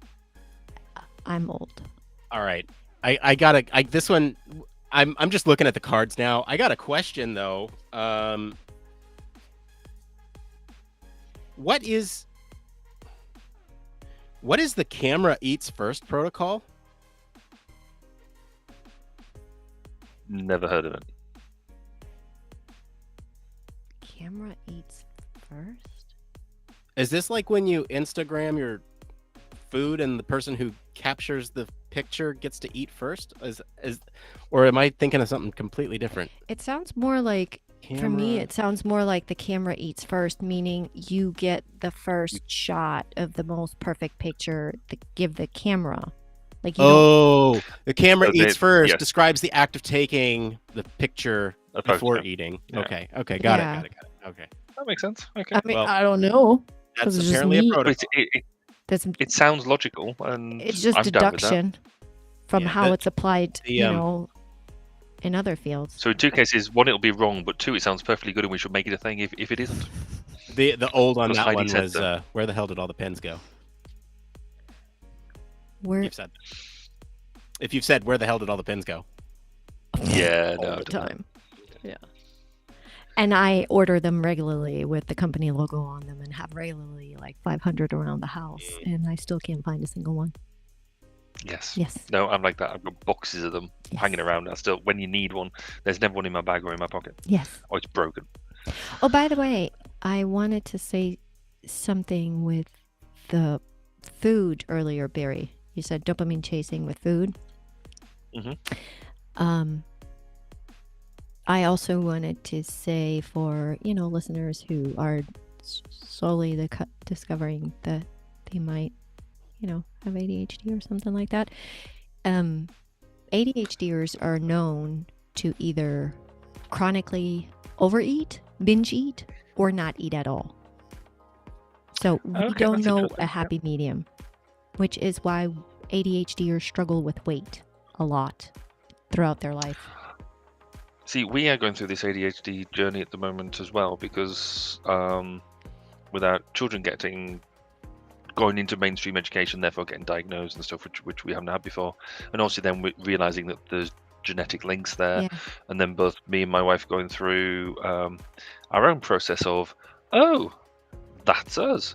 Oh, but we do have different traits, which we just both having amusement in trying to work out because Amanda has the, very much is late to everything, which is obviously a typical trait, whereas I'm super early to everything, and I will happily I hate being late, Yeah. and both them are perfectly viable traits in the Well, spectrum. let me ask. It's a journey. Let me ask you this: you're early because when you have an appointment, it's like the 6 hours leading to your appointment, you can't do anything, right? Because you're so focused on getting there, like being on time. Yep.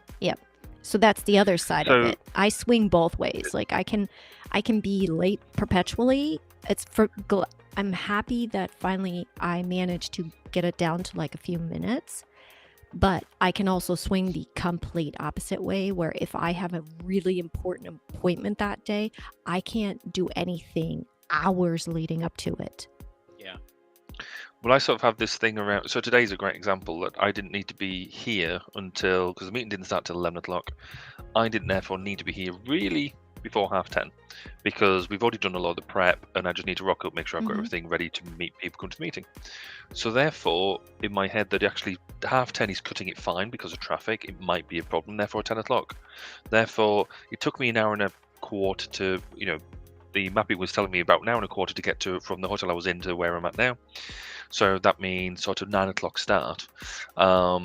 Well, actually, I woke up at 6 o'clock and then couldn't get back to sleep. And I was like, I could have another longer nap, but actually I was then too stressed out, thinking, well, actually, what happens if there's more traffic? What happens if I need to leave early? What happens if there's something else that goes, I haven't had breakfast yet. So what happens if I need to stop along the way and maybe have something to eat? So there, I ended up leaving at 7:30. Why don't you just go now and get there, so that way you don't have to worry about getting there, and then you can do everything Pretty much. before the meeting. But then you can't because the meeting's coming up, and you should probably prepare for it, even though you're fine. Yeah. That No, was an totes. And ADHD then the spiral and a half, huh? yes, it was. This morning was certainly all because I knew I didn't need to leave until 8:30, but I had no idea how to fill that time because all I was thinking about was the need to leave, which was really irritating. Of course it is. It always is. Nick, what was the one you But were there we go. laughing at so much that you Oh, wanted to say? I just wanted to show you. This is that reversed for y'all? Yeah. It is reversed. I can't read backwards at the best of times. Can you read it? Hold on. Hang on. I might be able to reverse it here. You could just read it to us, Mr. AI. I could, but I think the visual element is better. Hang on. Let's just do The video words? mirror. There was no picture on it. There we go. All right. Yeah, it says you wear a band T-shirt with no knowledge of the artist. That's what started this whole thing. Yes, it is. Yes. So that's Why the do one I was. people do that? I don't get it. When I see Nope. these kids running around in Guns N' these Roses days. T-shirts, they don't have a clue who Guns N' Roses were, Kids. That's true. or Depeche Mode, or The youth of today just don't know they're born. I and if they could only listen to what's my So, Heidi, have you gone back to vinyl then? Have you been through the entire cycle? Have you gone sort of tape, CD, MP3, and then you've circled your way back to vinyl? That would be funny, but no. I've always collected vinyl. I was Okay, yeah. cool. Yeah. As a teenager, I already had vinyls. I mean, it doesn't Yeah. mean that I didn't have mixtapes and cassette tapes and CDs. Yeah. And I probably so. Do you remember in the 80s when we had the little suitcases with CDs in them? Mm-hmm. I still have 3 of those. Oh, good skills. Well done. Yeah, they're still full. Like, and I had to buy a new CD player because I was like, I have over 300 CDs, I think, and Wow. I refuse to not be able to listen to them. And another thing, I refuse to digitize them. Like, it's not gonna happen. I'm not gonna ever sit down and do Nick, that. put the button down. Leave the button. He's But it's so The, fun. he's dopamine chasing right now. He's bored. Yes. He's See, dopamine chasing. I went with my music collection. I went to digital as soon as I possibly could, mainly because I loved the idea about being. I've got this thing about if I'm listening to a bunch of music that I like, I've sort of got this thing about singing them maybe the first 10 seconds, and then skipping to the next song, and then doing that for about 10-15 seconds, then the next song, and then the next song, and the next song, without listening to them all the way through. Drives my wife and kids up the wall. But yeah. I have a current the vinyl that I keep playing right now is I think it's actually a single. Now that I think about it, I don't think there's a whole lot of Wait, hold on. I'm just gonna, because I don't need people to see me. Hold on. Okay, well, I need to see you what? That brings all sorts of questions. well, hang on. While Heidi's pulling whatever Heidi's pulling up, I think we owe it to everybody to at least to share this. This is video evidence. What is that? Quality. Yeah, quality 720p. All right, come on. Yeah, is it just the quality is potato to begin with, or is it? No, it should be half decent Oh, quality. it should be half decent quality. Now I'm gonna keep this on mute as to not get DCMA. You So you just don't put get us spam on for it. widescreen Yeah, exactly. and displayed my shoe Oh collection. shoot, I did. Okay. I'm so sorry. I'm so No, sorry. you're fine. That's- I switched it. I turned it. All right, hang on. What I'm trying to do right now is where's the damn button for the thing, and I can't figure it Who- out. I can't. Is that Barry? Bottom. Yeah, so Barry, I think is this one. Yeah, that's you. I It's- can't it- tell with the correct, quality. yeah. Okay. All right, here you go. So this is. I'm obviously not going to have any music here, but you can just imagine that this is the smash hit from what was it, 2009, 10, Oh god, this is 11? Gangnam Style. Yeah, it's Oh my and- god. So what we did, we got all the kids. They put on a pantomime every year, or certainly used to when they were younger, and we were home educating. But as part of that, we get all of us as dads, we get involved and do a little thing for them to have a laugh at. And so we'd done Gangnam Style as part of the show, and then this was the after show remix as us having a bit of a laugh. Mm. Oh my god, It was good fun, So these are the two. pre-beard and everything. These are the two that I'm currently playing on Right one. repeat. Like, I don't know how many times a day. I mean, I'm not going to show the Tears for Fears album. I think I've said Tears for Fears a million times. It's a now. given, yeah. I think we got it. But this is Nina. Okay. In English, I think it's 99 Red Balloons. Oh, Night Never Blues. Yeah. In German, 99 Luftballons. Just slips off the tongue. Yeah, 99 Luftballons. Okay. Just Neun, let me let me enunciate it better in German. 99 Luftballons. But in my dialect, 99 Luftballons. Okay. So I'm screaming that at the top of my lung, which actually helps with ADHD because we are not good with our diaphragms. So singing actually helps you. The other one is Nina Simone, Oh, okay, yeah. Sea Lion Quality. Woman. Sea Lion Woman. And I Yep. swear to God, the intro to this is like, it's almost like hypnotizing. Like, I'm like, oh my God. I do what I'm not supposed to, and I hate that I do it. I take the needle, I place it, because I just like hearing the beginning over and over and over and over and over again. And you know, I thought on this was TV going to a very dark place when you said I take the needle. And so I think with that, we're going to wrap up for today. And thank you all for joining us. And Barry, thanks for jumping on midstream. Appreciate it. No worries. Uh, Great to why be, are great we to be already back. You know? ending? Because it is 4:00. I know it's already over. Maybe we can do this again next week. Maybe we can alternate Maybe with we should Hangouts do and this again podcasts sometime. or something. Yeah, I don't know. And it's midnight here, so I need to go to Yeah, bed. And, Barry's got Okay. stuff to and do. sleep. Well, before we go, I do want to say one thing, because this was very important for me to spread some hope. So it is holiday season, and you know, a lot of people get depressed during this time and feel very lonely and out of place. And I think neurodiverse people feel it extremely more. So there's a lot of online forums you can join. There's a lot of accounts you can follow. There's obviously the mental health hotline if you have any issues. But I just want everybody to know that you're not alone. And if you know you're neurodiverse, you already feel it. And if you feel different, it maybe is worth a shot to go and talk to somebody, because you don't have to live with the misery inside your head. So, because there's a very dark part on this stuff too, that isn't such a great podcast, you know, happy moment, but there's very dark sides of this. And I just want everybody to know that, you know, you're not alone. And if you absolutely have no one, find me on LinkedIn. I'm happy to chat with you. If I can help one soul feel better through this, then I'll be happy. So Seconded. Yeah.